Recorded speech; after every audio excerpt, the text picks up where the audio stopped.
দেখেন ওই ছাগলটার তো কোরবানি হয়ে যাওয়ার কথা ছিল, হ্যাঁ, কিন্তু ওই ছাগলটাই বেঁচে গেল, কোরবানি ঈদ চলে গেল, ওই ছাগলটা কোরবানি হয় নাই, বেঁচে গেছে। কিন্তু ওই ছাগল যারা বিক্রি করেছে, ওই ছাগল যারা কিনেছে এবং এটার সাথে যারা যারা ছিল তারা প্রত্যেকেই এক্সপোজড হয়ে গেছে। কিন্তু রাজনীতি তো নেগেটিভ ব্যাপার না। সমস্যাটা হলো রাজনীতিটা নেগেটিভ মানুষদের হাতে থাকার কারণে রাজনীতিটাকে মানুষ নেগেটিভ মনে করে। তার জন্য মতিউরের তো জেলে থাকার কথা। এখন ছাগল নিয়ে অনেক কিছু হয়ে গেল। মতিউর রহমানের ছেলে ছাগল কিনলো তার বাবাকে দেওয়ার জন্য, সে বিষয়টা আপনি ইনভেস্টিগেশন করেছিলেন। সেটা আসলে কখন জানলেন যে এটি তার ছেলে, বা অস্বীকার করলো তখন আপনার একটা অবস্থান ছিল? আসলে এই বিষয়টি কি ছিল? এই পুরো ব্যাপারটা আমার ফেসবুকের প্রোফাইলে গেলেই, সাইয়েদ আব্দুল্লাহ যে প্রোফাইলটা আছে ওইখানে গেলেই একদম ক্যাটাগরিক্যালি মানুষ পেয়ে যায় যে কেউ, কারণ আমি তো স্টেপ বাই স্টেপই কাজটা করি। দেখেন ওই যে ছাগল যেটা মানে অরিজিনাল ছাগল, আচ্ছা, মানে ওই সাদেক এগ্রোর ওই ছাগলটা তো এখনো বেঁচে আছে। আমি ছাগলটাকে মাঝে মাঝে খুবই বিস্ময় প্রকাশ করি যে দেখেন ওই ছাগলটার তো কোরবানি হয়ে যাওয়ার কথা ছিল, হ্যাঁ, কিন্তু ওই ছাগলটাই বেঁচে গেল, কোরবানি ঈদ চলে গেল, ওই ছাগলটা কোরবানি হয় নাই, বেঁচে গেছে।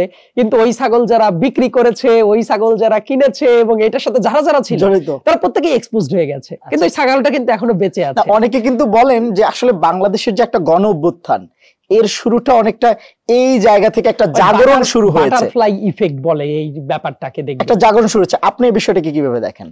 আমি এই বিষয়টাকে প্রত্যেকে আসলে নিজেদের মতো করে ভাবতে পারে। আসলে ব্যাপারটা কি, তরুণরা যদি রাজনীতি সচেতন হয়, আমি কিন্তু এই ভিডিওগুলোর মাধ্যমে, এই কাজগুলোর মাধ্যমে একটাই মেসেজ দেওয়ার চেষ্টা করতাম যে সবাই তরুণরা রাজনীতি সচেতন হোক। কারণ বাংলাদেশে না ব্যাপারটা এমন হয় যে রাজনীতি খুবই নেগেটিভ একটা টার্ম হিসেবে মানুষ বিবেচনা করে, কিন্তু রাজনীতি তো নেগেটিভ ব্যাপার না। সমস্যাটা হলো রাজনীতিটা নেগেটিভ মানুষদের হাতে থাকার কারণে রাজনীতিটাকে মানুষ নেগেটিভ মনে করে। কিন্তু আমাদের জীবন, প্রত্যেকটা ইভেন্ট, এটা কিন্তু রাজনীতির দ্বারাই নির্ধারিত হয়, একটা অংশ, একটা শুধু অংশ না। আপনি সকালবেলা ঘুম থেকে ওঠার পর রাতের বেলা যে ঘুমাতে যাচ্ছেন, যত কাজ করছেন খেয়াল করে দেখেন প্রত্যেকটা কাজ রাজনীতি দ্বারাই নির্ধারিত। আপনি যে সকালবেলা উঠে টুথপেস্ট ইউজ করে দাঁত ব্রাশ করছেন, ওই টুথপেস্টটার দাম কেমন হবে, এটাতে ভ্যাট কত বসবে, এগুলো নির্ধারিত হয় কিসের মাধ্যমে? এখানেও রাজনীতি আছে, রাজনীতির মাধ্যমে। আপনি যে ড্রেসটা পরে আছেন এটার দাম কেমন হবে, রাজনীতির মাধ্যমে ডিপেন্ডেন্ট হয়। আপনার টেলিভিশন সেটটা কিভাবে চলবে, এর ভেতরে রাজনীতি আছে। লাইফের প্রত্যেকটা জিনিস কি রাজনীতিকে কেন্দ্র করে ঘোরে। এবং মানুষ যদি রাজনীতি অসচেতন হয় তাহলে তাদেরকে এক্সপ্লয়েট করা সহজ হয়। দেখেন না, হাসিনার দ্বারা নিপীড়িত হওয়ার পরেও মানুষ কথা বলতে ভুলে গিয়েছিল। আমি কিন্তু অনেকদিন যাবত, এই 7 জানুয়ারি ইলেকশন যখন হয়ে গেল, আমরা তো খুবই রাস্তায় ছিলাম, মাঠে ছিলাম, ক্যাম্পেইন করতাম, তো অনেকেই অনেক হতাশ হয়ে গেল। আমার স্ট্যাটাসটা এখনো আমার মনে পড়ে, আমি একটা স্ট্যাটাস দিয়েছিলাম লম্বা 8 তারিখে, যে যারা হতাশ হয়ে যাচ্ছেন আমি হতাশ হওয়ার পক্ষে না, আমি আমার নিজের কাজ চালিয়ে যাওয়ার পক্ষে। যখন দেখলাম যে মানুষকে অন্যভাবে আবার সচেতন করতে হবে, দেখেন একটা ওয়াল যদি থাকে, একটা ওয়াল আপনি একদিনে যদি নাও ভাঙতে পারেন, ওই ওয়ালের যদি একটা করে করে ইট যদি সরাতে থাকেন, ওয়ালটা দুর্বল হয়ে যায় না? সো আমার টার্গেট ছিল তার আশেপাশের দুর্নীতিবাজ, তার আশেপাশের যারা তোষামোদি করে, এদের এক একটাকে ধরে যদি এক্সপোজ করা যায়, ধীরে ধীরে ওই ওয়ালটাও ক্ষতিগ্রস্ত হবে এবং সেটা আরো ফাস্ট হয়েছে। আমার টার্গেট যেটা ছিল সবাইকে রাজনীতি সচেতন করা, এবং আমি এখনো দৃঢ়ভাবে বিশ্বাস করি প্রত্যেকটা সময়ের জন্যই, বিশেষ করে তরুণদের রাজনীতি সচেতন থাকাটা উচিত। কথা যে বললেন যে ওইটার ইম্প্যাক্ট যেটা, আমি কিন্তু এটা স্টেপ বাই স্টেপ করেছি।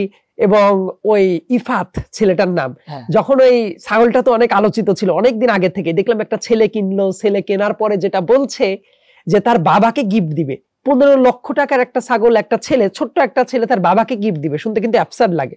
ঢাকায় এমন অনেক পরিবার আছে যে বাবা ছেলেকে কোনো কিছু গিফট করছে, হতেই পারে 15 লক্ষ কেন, 1 কোটি দিয়ে কিনলেও এটা অনেক পরিবারের জন্য নরমাল ঘটনা।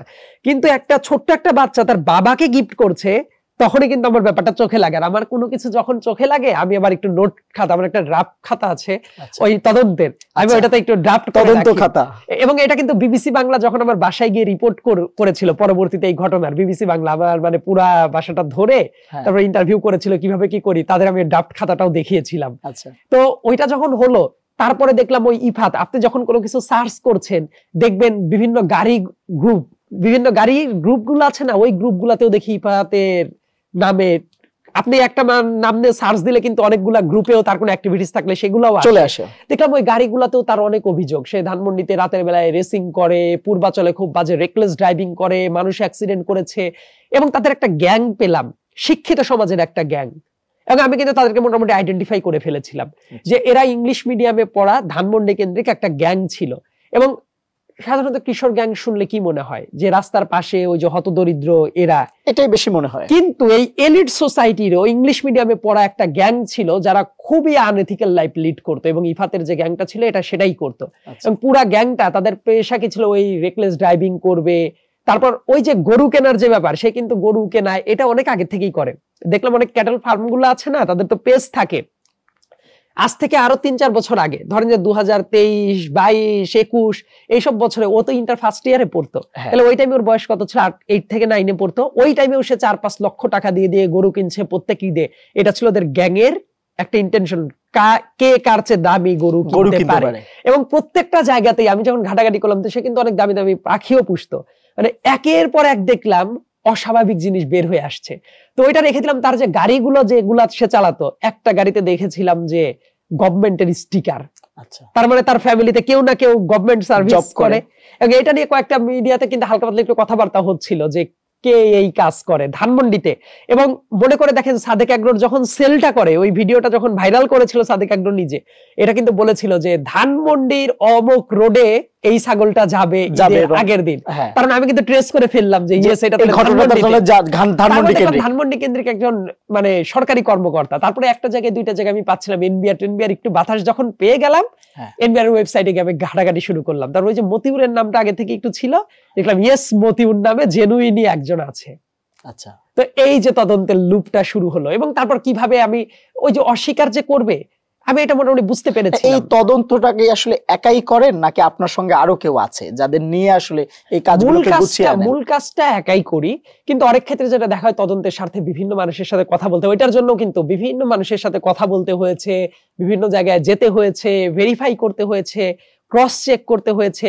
কারণ এই কাজগুলো না করলে কিন্তু আপনার তদন্ত প্রশ্নবিদ্ধ হয়। দেখুন অনেকেই তো এই কাজগুলো করতে চায়, কিন্তু দেখবেন ফল্ট থাকে তাদের কাজের ভেতরে। কিন্তু আমি চাই যেটা আমি তদন্ত করে সামনে আনবো, ওইটা একদম জেনুইন ভাবেই আমি সামনে আনার চেষ্টা করি। তো দেখবেন তারপরে কিন্তু শুধু মতিউরের একাধিক ওয়াইফই না, তার বিভিন্ন অফিসিয়াল গার্লফ্রেন্ডও ছিল অফিসে, এনবিআর এর কর্মকর্তাদের সাথেই অবৈধ সম্পর্ক করে তাদের সাথে অনেক লুটপাটের বন্দোবস্ত করেছিল, সেটাও কিন্তু আমি পরবর্তীতে সামনে এনেছি। সো এই ব্যাপারটা আমার কাছে মনে হয় কি, বাংলাদেশের রন্ধ্রে রন্ধ্রে যেভাবে দুর্নীতিটা ছড়িয়ে গিয়েছিল, এটা হরিবল একটা পিকচার। এবং ওইটার সাথে লিঙ্ক ছিল কয়েকটা ব্যাপার, খুবই ডেঞ্জারাস রিপোর্ট এটা।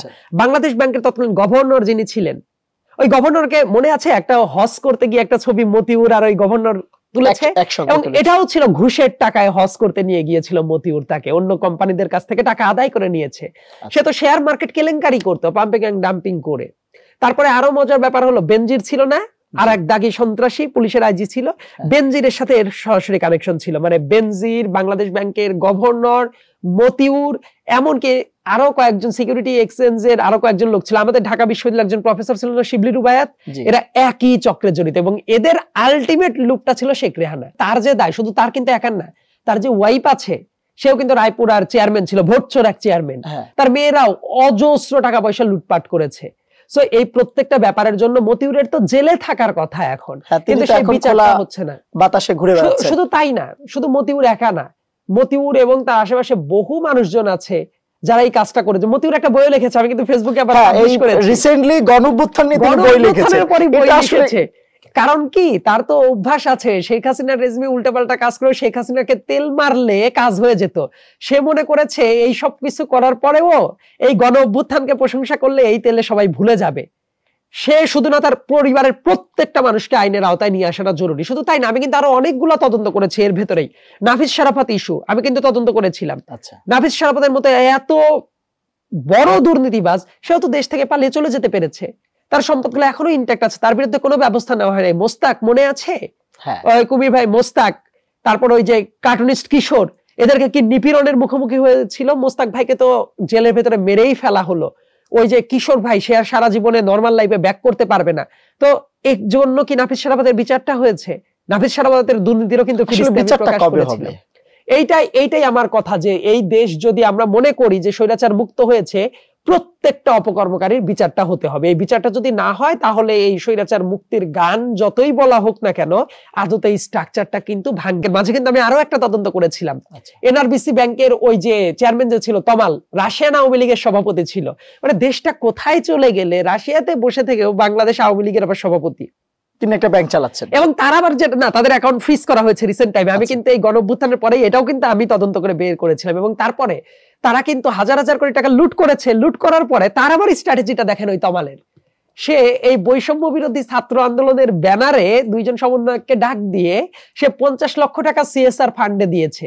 আচ্ছা, দিয়ে এই সমন্বয়কদের সাথে থেকে সে তার নিজের চরিত্রটাকে আবার ভালো করার চেষ্টা করছে। আমি কিন্তু এটা ধরিয়ে দিয়েছিলাম যে এদের তো হাজার হাজার কোটি টাকা দেশ তাদের কাছে পায়, তার মানে ওই যে তেল মেরে আবার ভালো হওয়ার যে চেষ্টা, এটা কিন্তু তারা করছিল।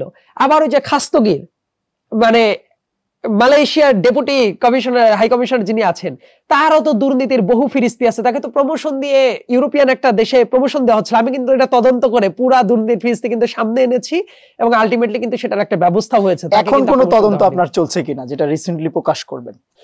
প্রকাশ করার আগে আমি আসলে পাবলিকলি কোনো কিছু বলি না। অবশ্যই তদন্তাধীন কয়েকটা ব্যাপার আছে, কিন্তু তার চেয়ে বড় কথা কি, সময়টা এখন কমে গেছে। নানা ব্যস্ততায় মানে এইগুলো করার জন্য কিন্তু অনেক সময় দরকার হয়। আর আমি জেনুইন কোনো কাজ করলে আমি খুব জেনুইন ইন্টেনশন নেই করি, যে তড়িঘড়ি করে কিছু একটা করে প্রকাশ করবো, আমি এই কাজটা করি না।